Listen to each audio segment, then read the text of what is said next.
अक्टूबर का महीना है, ब्रेस्ट कैंसर अवेयरनेस का मंथ है, तो इसलिए हमने सोचा कि आपके साथ ब्रेस्ट अवेयरनेस पे एक सेशन हमें करना चाहिए, क्योंकि अभी ब्रेस्ट कैंसर बहुत तेजी से बढ़ रहा है।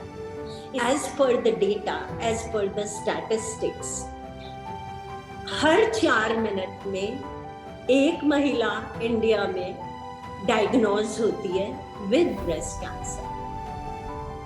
I mean, every 4 minutes, one woman is diagnosed with breast cancer.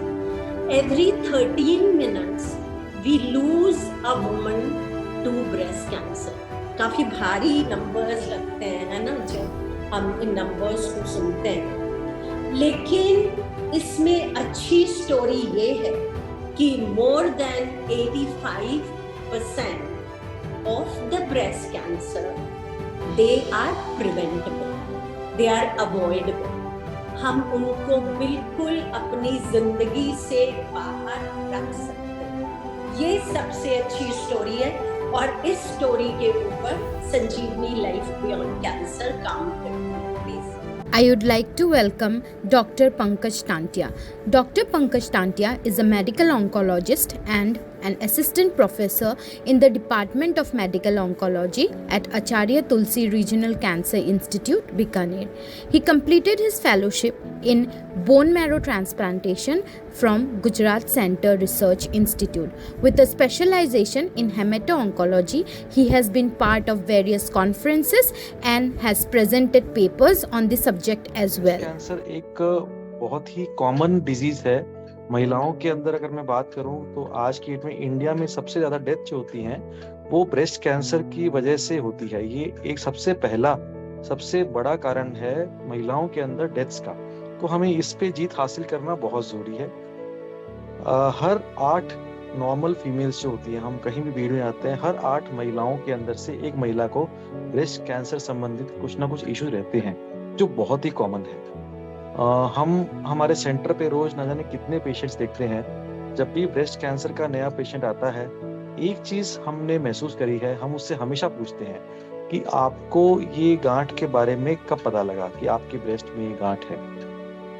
And अचंबा इस बात का होता है कि वो हमेशा हर लेडी ये कहती है, मुझे ये 6 महीने पहले या 1 साल पहले या 2 साल पहले मुझे पता लगा कि मुझे ये गांठ है, और इसका मैंने जो है किसी को ज्यादा बताया नहीं, क्योंकि दर्द करती नहीं थी, मुझे तंग करती नहीं थी, घर में काम वैसे ही बहुत होते हैं, बच्चे छोटे हैं, तो हम इस चीज को भूल गए।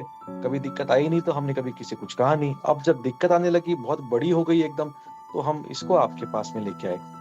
So basically early detection save lives. आप पहले इसको पता लगा लेंगे तो आप इस चीज से निकल सकते हैं। भारत की बात करूं थोड़ी सी, तो इतना कहूंगा कि हम कुछ ही सालों के अंदर दुनिया के उन 2 देशों में आ जाएंगे जिनमें सबसे ज्यादा ब्रेस्ट कैंसर से मौत होती है। तो एक ही बात कहूंगा, संजीवनी को बहुत थैंक्स बोलूं कि आपने इतना अच्छा अवेयरनेस प्रोग्राम किया। अवेयरनेस प्रोग्राम्स की वजह से ये देखा गया था कि इंडिया के अंदर हमने लगभग 1 लाख से ऊपर जिंदगियां बचाई थी ब्रेस्ट कैंसर के डेथ से। 1 लाख का मतलब जो हम IPL मैचेस देखते हैं, उनके 3 मैचेस के जनता के बराबर इतनी जिंदगियां हमने बचाई सिर्फ अवेयरनेस प्रोग्राम से। सो थैंक यू संजीवनी और संजीवनी जैसी और संस्थाएं जिन्होंने अवेयरनेस प्रोग्राम्स को कंटिन्यू रखा। तो सेल्फ ब्रेस्ट एग्जामिनेशन के बारे में मैं कुछ नहीं कहूंगा, क्योंकि उसके लिए और स्पीकर्स हैं जो बताएंगे। मैं साइंस और सिम्टम्स के बारे में बताऊंगा। बेसिकली ब्रेस्ट कैंसर के साइंस एंड सिम्टम्स में सबसे पहला साइन मैं ये कहूंगा, अगर एक महिला को लगता है, एक सिक्स सेंस है मन में कि उसकी ब्रेस्ट में कुछ गड़बड़ है, तो सबसे पहला साइन तो मैं इसी को बोलूंगा, उसको हमें सीरियसली लेना चाहिए और उसे चेक कराना चाहिए, क्योंकि ये शक्ति भगवान ने एक महिला को दी है कि वो उसको आभास हो जाता है कि कुछ गलत है, कुछ गड़बड़ है। तो अगर एक महिला को लगता है कि कुछ गड़बड़ है उसकी ब्रेस्ट में या उसके शरीर में, तो हमें उससे संबंधित जांच हमेशा करानी चाहिए। सेकेंडली, अगर आपकी जब आप ब्रेस्ट को देखते हैं और आपको लगता है कि आपकी दोनों ब्रेस्ट के साइज में डिफरेंस है, तो हमें उसी वक्त अलर्ट होना चाहिए और हमें हमारी जांच के लिए जाना चाहिए। ब्रेस्ट पे कुछ रैश, रेडनेस बहुत ज़्यादा है या स्वेलिंग है, तो हमें उसे चेक कराना चाहिए। सेल्फ ब्रेस्ट एग्जामिनेशन में हमें कोई लंप या कोई गांठ फील होती है तो हमें उसकी जांच के लिए हमें चिकित्सक के पास जाना चाहिए, कहीं ब्रेस्ट कैंसर नहीं हो। आप लोग मूवीज तो देखते होंगे, मुझे लगता है शाहरुख खान है, प्रीति जिंटा है, आलिया भट्ट है, सबके गालों पे डिंपल होते हैं। हम सब इसको अप्रिशिएट करते हैं अपनी अपनी लैंग्वेज में।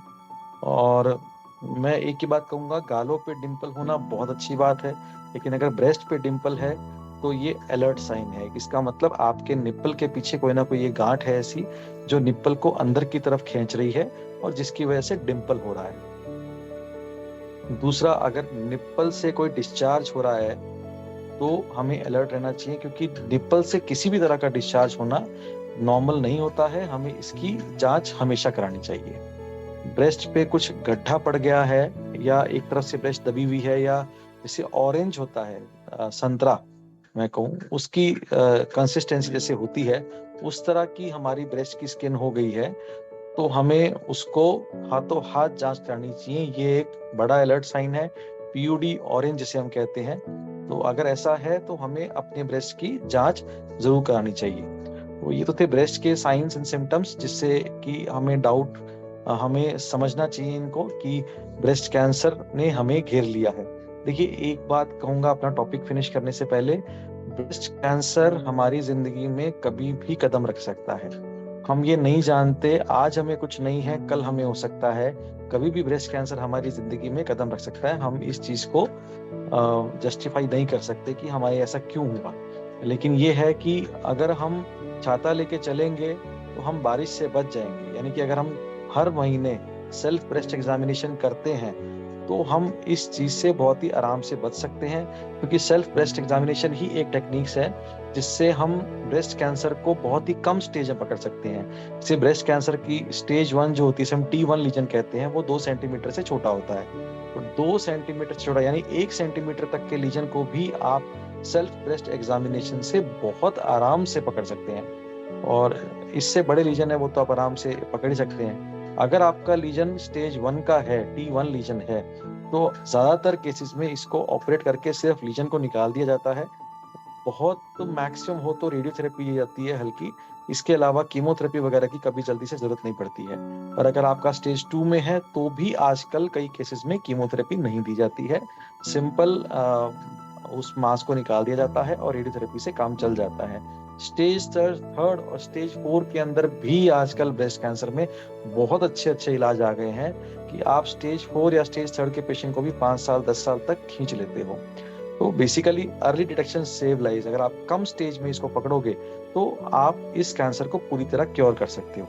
एक और बात बताना चाहेंगे, क्योर के अंदर, ट्रीटमेंट के अंदर आजकल ब्रेस्ट कैंसर के अंदर पूरा ब्रेस्ट नहीं निकाला जाता है। फिर से कहूंगा, ब्रेस्ट कंजर्वेटिव सर्जरी की जाती है आजकल, जिससे कि हमें ब्रेस्ट को पूरा निकालने की जरूरत नहीं पड़ती है। शुरुआती स्टेज की जो डिजीज होती है उसके अंदर हम लोग ब्रेस्ट में क्लिपिंग लगा के छोड़ते हैं, वायर डाल के छोड़ते हैं, जिससे हमें पता रहे कि लीजन कहाँ पे है। फिर हम कीमोथेरेपी देते हैं और ये देखते हैं कि लीजन पूरी तरह से गायब हुआ कि नहीं हुआ। गायब होने के बाद में हम उस ब्रेस्ट के अंदर क्लिपिंग के अराउंड एरियाज को निकाल देते हैं, जिससे कि उसके अराउंड अगर कोशिका के लेवल पे भी अगर कैंसर रहेगा तो वो निकल जाएगा। और फिर हम सेंटिनल बायोप्सी करते हैं, अगर वो भी आपकी नेगेटिव आती है तो पूरे नोड्स भी निकालने की जरूरत नहीं पड़ती है, जिससे कि हमने देखा है जैसे पुराने जितने पेशेंट्स होते हैं उनके हाथों में बहुत सूजन आ जाती है, तो वो सूजन उनके इसमें नहीं रहती अगर पूरे नोड्स नहीं निकाले जाएं। और उसके बाद में रेडियोथेरेपी करके इसको उन्हीं के ही बराबर लाया जा सकता है। तो बहुत अच्छी, बहुत सरल टेक्निक आ गई है। मैं समझता हूँ ब्रेस्ट कैंसर अगर आप जागरूक रहते हैं, फर्स्ट स्टेज में या सेकेंड स्टेज में इसको पकड़ लेते हैं, तो आप ये मान के चलिए कि आपका ब्रेस्ट कैंसर की बीमारी जो है डायबिटीज और हाइपरटेंशन जैसी बीमारियों से भी अच्छी है और पूरी तरह से क्योर हो सकती है। आप एक महिला को 20 to 30 ईयर्स की जिंदगी, मैं कहूँगा कि डिजीज फ्री जिंदगी दे सकते हैं।